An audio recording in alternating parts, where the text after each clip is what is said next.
ఓం శాంతి. యజ్ఞ సేవ. అందరూ సదా మణులు వలె మెరుస్తున్నారా? మణి సదా మెరుస్తూ ఉంటుంది కదా.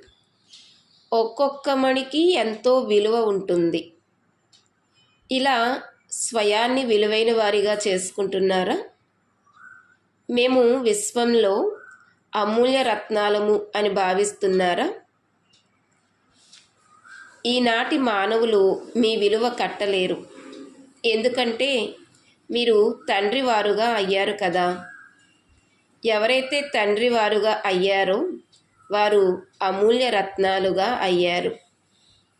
మొత్తం విశ్వంలో సర్వశ్రేష్ఠ ఆత్మలుగా అయ్యారు. ఇంత సంతోషం ఉంటుందా? ఎలాగైతే శారీరక వ్యాపారాలు సదా జ్ఞాపకం ఉంటాయో అలా ఆత్మ కర్తవ్యాలు ఎప్పుడూ మర్చిపోకూడదు. తండ్రి యొక్క అమూల్య రత్నాలుగా అవ్వడమే సంగమ యుగంలోని శ్రేష్ఠ భాగ్యము.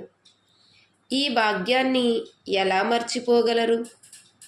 అన్ని సేవలలో సహయోగం ఇస్తున్నారా? ఆల్రౌండ్ సేవాదారులుగా ఉన్నారా? సేవ చేసే అవకాశం లభించటం ఇది కూడా డ్రామాలో ఒక లిఫ్ట్. ఎంత యజ్ఞ సేవ చేస్తారో అంత ప్రాప్తుల యొక్క ప్రసాదం స్వతహాగానే ప్రాప్తిస్తుంది. నిర్విఘ్నంగా ఉంటారు.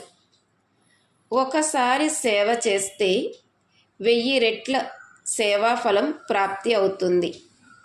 ఒకసారి సేవ చేస్తే 1000 రెట్లు సేవాఫలము ప్రాప్తిస్తుంది.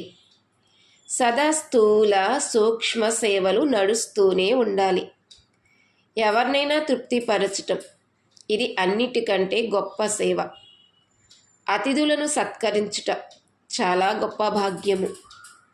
అతిథులు భాగ్యశాలుర ఇంటికే వస్తారని అంటారు. ఓం శాంతి.